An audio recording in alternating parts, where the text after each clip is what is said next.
সুপ্রিয় স্নাতক সম্মান চতুর্থ বর্ষের ছাত্রছাত্রীবৃন্দ, চান্দিনা রিধন আহমেদ বিশ্ববিদ্যালয় কলেজের অনলাইন ক্লাসের পক্ষ থেকে তোমাদেরকে স্বাগত জানাচ্ছি। আমি রীতারানী সরকার, সহকারী অধ্যাপক। আজকে 11 ভাদ্র 1428 বঙ্গাব্দ এবং 26 আগস্ট 2021 খ্রিস্টাব্দ। আমরা তোমাদেরকে নতুন একটি বিষয় পড়াবো, সেটি হচ্ছে বাংলাদেশের মুক্তিযুদ্ধ বিষয়ক সাহিত্য। তোমরা জানো যে আমাদের অনার্স 4th ইয়ারে 9টি কোর্স, এই 9টি কোর্সের মধ্যে আমি তোমাদেরকে 3টি কোর্স পড়াচ্ছি। অনুবাদে চিরায়ত সাহিত্য গত ক্লাসে হয়েছে, আর বাংলা কবিতা 3, এবং আজকে হচ্ছে বাংলাদেশের মুক্তিযুদ্ধ বিষয়ক সাহিত্য। যেহেতু এই বিষয়টি আজকে প্রথম, তাই প্রথম ক্লাস 1।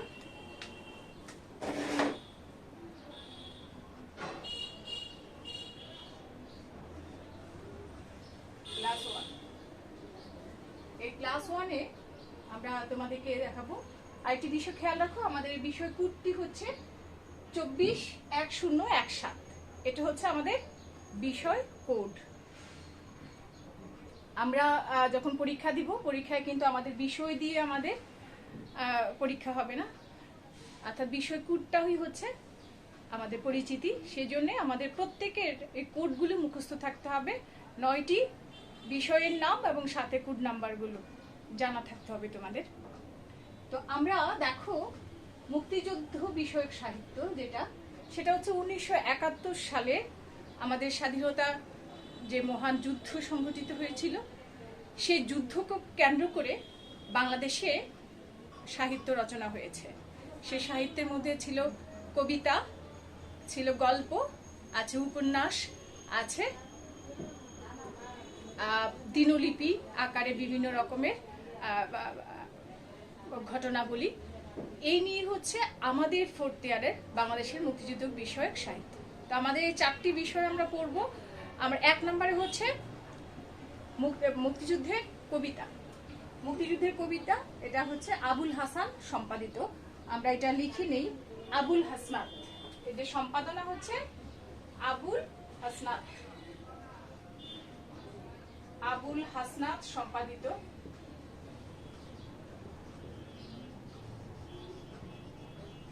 2 নম্বরে যেটি মুক্তিযুদ্ধের গল্প, এই মুক্তিযুদ্ধের গল্পটিও উনি সম্পাদনা করেছেন, অর্থাৎ আবুল হাসনাত। আবুল হাসনাতের সম্পাদনায় মুক্তিযুদ্ধের গল্পগুলোও আমরা পড়ব। তারপরে হচ্ছে রাইফেল রুটি আওরাত। রাইফেল রুটি আওরাত এটা হচ্ছে একটা উপন্যাস। এই হচ্ছে গল্প, এ হচ্ছে কবিতা। আর রাইফেল রুটি আওরাতের এই যে উপন্যাসটি হচ্ছে আনোয়ার পাশার।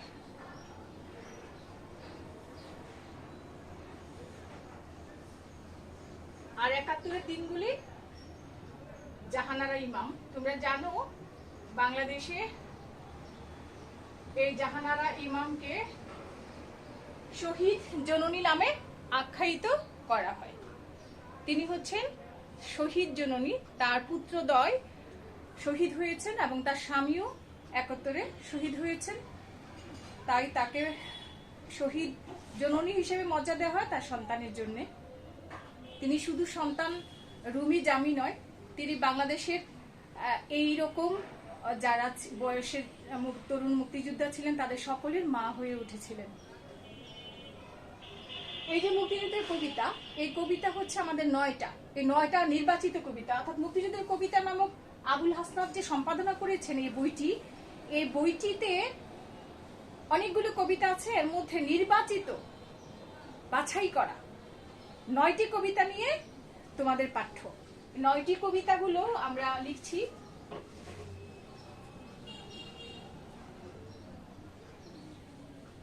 এক নাম্বার হচ্ছে তোমাকে পাওয়ার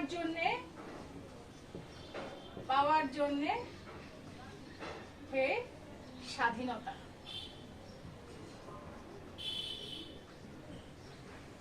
এটা হচ্ছে 1 নম্বর কবিতা। 2 নম্বর কবিতা হে স্বাধীনতা, হে স্বাধীনতা। এই দুইটা কবিতাই কবি শামসুর রহমানের, শামসুর রহমান। এবার আসো 3 নাম্বার যে কবিতা, আমাদের 3 নাম্বার কবিতাটি লিখেছেন এখন সকল শব্দই হাসান আজিজুল হক।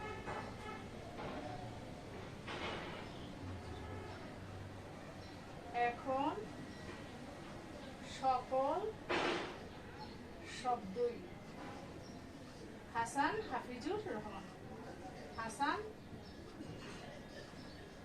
হাফিজুর রহমান। আমরা এখানে শামসুর রহমানের 2টি কবিতা তোমাকে পাওয়ার জন্য হে স্বাধীনতা আর হাসান হাফিজুর রহমানের এখন সকল শব্দই। আর কত রক্তের দরকার হবে, আর কত রক্তের দরকার হবে, এই সবগুলো এগুলো মুখস্থ থাকতে হবে নাম তোমাদের। আর কত রক্তের দরকার হবে, এটা হচ্ছে সব্যসাচী লেখক সৈয়দ শামসুল হক।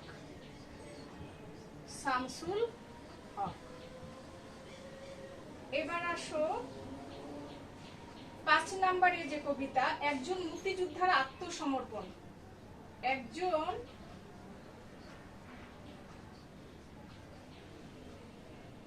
মুক্তিযোদ্ধার আত্মসমর্পণ,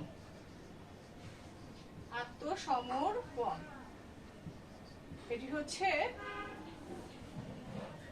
সমর্পণ, এটা হচ্ছে রফিক আজাদ। তারপরে আসো 6 নম্বরে আছে আগ্নেয়াস্ত্র। আমাদের অন্যতম আধুনিক কবি নির্মলেন্দু গুণ। আগ্নেয়াস্ত্র, নির্মলেন্দু গুণ। তারপরে দেখো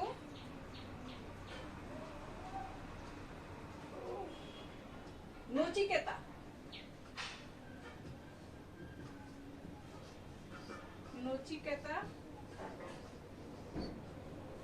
নচিকেতা লেখক হচ্ছেন আর কবি হচ্ছেন আবুল হাসান।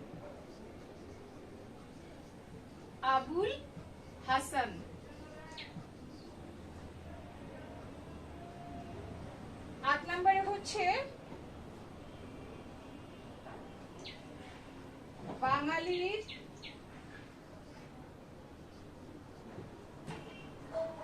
জন্মতিথি,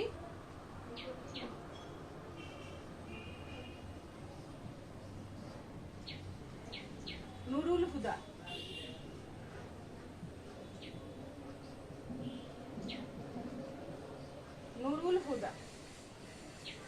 বাতাসে লাশের গন্ধ 9 নাম্বার কবিতা। এই তোমাদের 9টি কবিতা হচ্ছে পাঠ্য 9 নাম্বার। বাতাসে লাশের গন্ধ পাওয়া যায়, রুদ্র মোহাম্মদ শহীদুল্লাহর বিখ্যাত কবিতা। বাতাসে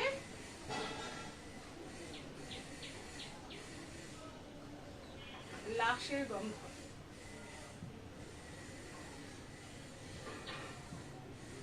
রুদ্র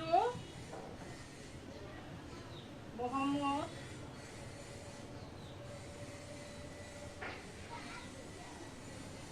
শহীদুল্লাহ।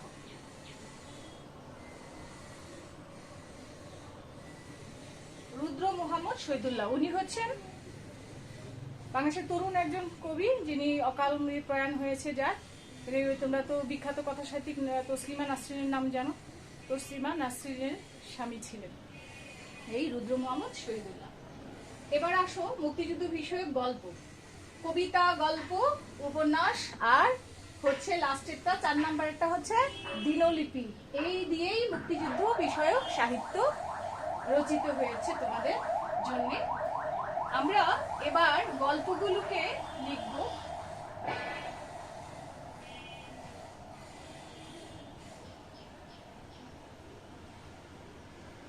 গল্প হচ্ছে 8টি। 8টি গল্পের মধ্যে প্রথম গল্প হচ্ছে পরিবাণুর কাহিনী, সত্যেন সেনের পরিবাণুর কাহিনী। পরিবাণুর কাহিনী।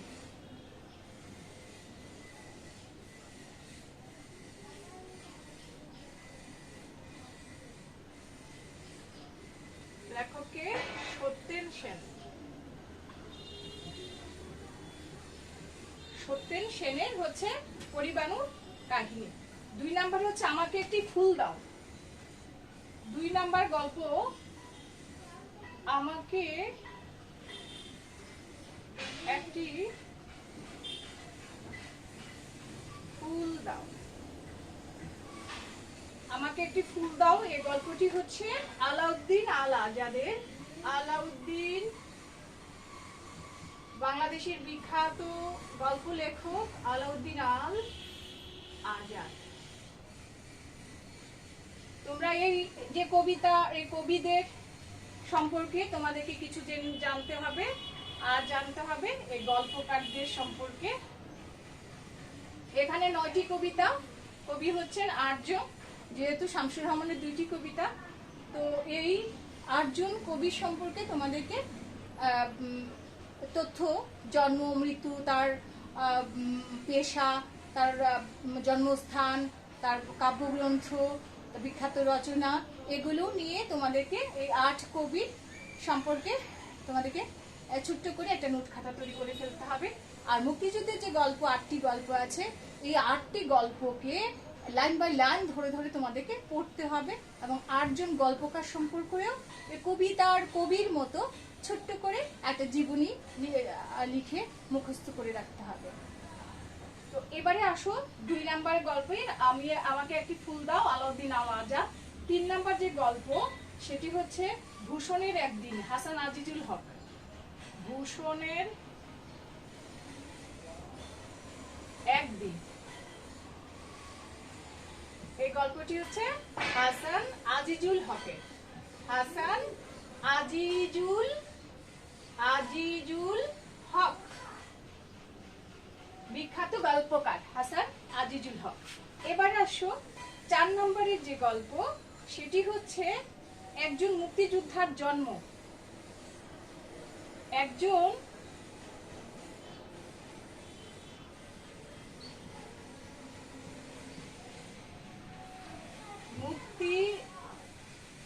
মুক্তিযোদ্ধার জন্ম, সে এই গল্প রিজিয়া রহমান। গল্পকার হচ্ছেন রিজিয়া রহমান। উনি গল্প লেখক, অতটা বিখ্যাত নন যদিও, কিন্তু মুক্তিযুদ্ধের গল্প তিনি লিখে বিখ্যাত হয়েছেন। তারপরে গল্প আমিনা ও মদিনার গল্প। আমিনা ও মদিনার গল্প আমাদের বাংলা সাহিত্যে বিখ্যাত গল্পকার সেলিনা হোসেন। এই সেলিনা হোসেন বাংলাদেশের বিখ্যাত সাহিত্যিক।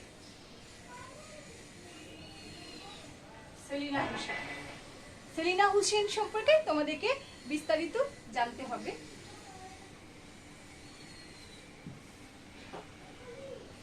তারপরে আসো নচিকেতাগণ কায়েস আহমেদের। নচিকেতাগণ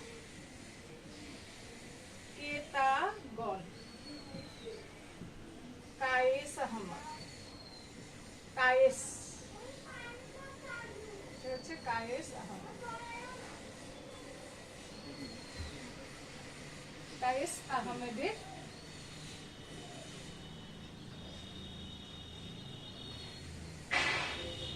এরপরে গল্পটি হচ্ছে জলিল সাহেবের পিটিশন। 7 নম্বর গল্প জলিল, একটা চমৎকার গল্প মুক্তিযুদ্ধের, জলিল সাহেবের পিটিশন। এই গল্পটি লিখেছেন আমাদের নন্দিত কথা সাহিত্যিক হুমায়ুন আহমেদ। হুমায়ুন আহমেদ, তোমরা গল্পগুলো পড়লে অনেক মজা পাবে, অনেক আনন্দ পাবে এবং মুক্তিযুদ্ধের অনেক ইতিহাস, না জানা ইতিহাসকে জানতে পারবে। লাস্ট যে গল্পটি সেটি হচ্ছে ৭১-এর যিশু।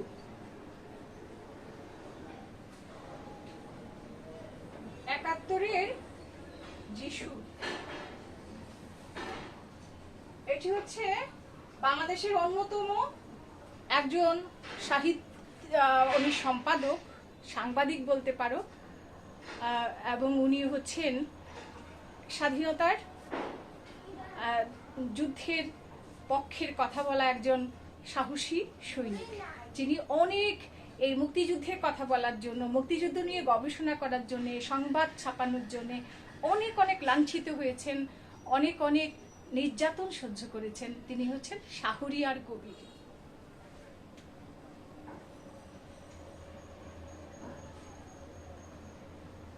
শাহরিয়ার কবির। তাহলে আমরা 9টি কবিতার নাম, 8জন কবির নাম, 8টি গল্পের নাম, 8জন গল্পকারের নাম আমরা খুব ভালোভাবে মুখস্থ করব। সেই সাথে 8জন কবির জন্ম, মৃত্যু, জন্মস্থান, বিখ্যাত কাব্যগ্রন্থ এবং পেশা, এটা নিয়ে আমরা ছোট্ট করে একটা প্রবন্ধের মতো করে লিখব। আর সাথে গল্পগুলোর নাম, গল্পকারদের ছোট্ট করে জীবনী 4-5 লাইনের মধ্যে, যেটা বলেছি জন্ম, জন্মস্থান, জন্মসাল, মৃত্যুসাল, আর না মারা গেলে তো আছেনই, কয়েকজন আছেন বেঁচে থাকা, সেলিনা হোসেন আছেন, শাহরিয়ার কবির আছেন, এখানে আছে নির্মলেন্দু গুণ, এরকম যারা বেঁচে আছেন তাদের তো মৃত্যুসাল লাগবে না। তো তাদের বিখ্যাত রচনা, পুরস্কার, এগুলো নিয়ে তোমরা লিখে তোমাদেরকে নখদর্পণে রাখতে হবে আর গল্পগুলোকে পড়তে হবে। আর যেটা কাজ সেটা হচ্ছে রাইফেল রুটি আওরাত। আমরা কিন্তু সরাসরি ক্লাস কিছু করেছিলাম কবিতার উপরে, সেই জন্যে কবিতাতে যাচ্ছি না এখন। এবং মুক্তিযুদ্ধের গল্প এগুলো হচ্ছে পড়লে বোঝা যাবে, নিজেরা তোমরা পড়তে পারবে, সেজন্য আমরা সেটাতে যাব না। রাইফেল রুটি আওরাত বিখ্যাত একটি উপন্যাস আনোয়ার পাশার, এবং তোমরা এটা খুব মনে পড়লে তোমরা সেটাও বুঝবে। যেখানে যেখানে বুঝবে না সেগুলো নিয়ে আমার সাথে যোগাযোগ করবে, আমি তোমাদেরকে সেই বিষয়ে আলোচনা করে দিব। আর লাস্ট রইল হচ্ছে দিনলিপি আকারে যেটি লিখেছে শহীদ জননী জাহানারা ইমাম, সেটি হচ্ছে ৭১-এর দিনগুলো। আমরা আগামী ক্লাস, অর্থাৎ আগামী ক্লাসটা হচ্ছে সেপ্টেম্বরের লাস্ট উইকে আমরা ৭১-এর দিনগুলি নিয়ে আমরা মোটামুটি তোমাদেরকে একটা ভালো ধারণা দিয়ে দিব। এর আগ পর্যন্ত তোমাদের এই পড়া রইল, অর্থাৎ আগামী 3 সপ্তাহ তো আর এটা হচ্ছে না, সেই জন্য 3 সপ্তাহের পড়া রইল এই 8জন কবি, 8জন গল্পকারের জীবনী ছোট্ট আকারে যেগুলো বলেছি, আর হচ্ছে এই 8টি গল্প পড়ে শেষ করতে হবে, আর যদি সম্ভব হয় উপন্যাসটিও পড়ে শেষ করতে হবে। এই হচ্ছে তোমাদের বাড়ির কাজ। তো ধন্যবাদ সবাইকে, আজকে এই পর্যন্তই। ভালো থাকো, সুস্থ থাকো সবাই, এবং হচ্ছে স্বাস্থ্যবিধি মেনে চলো। ধন্যবাদ।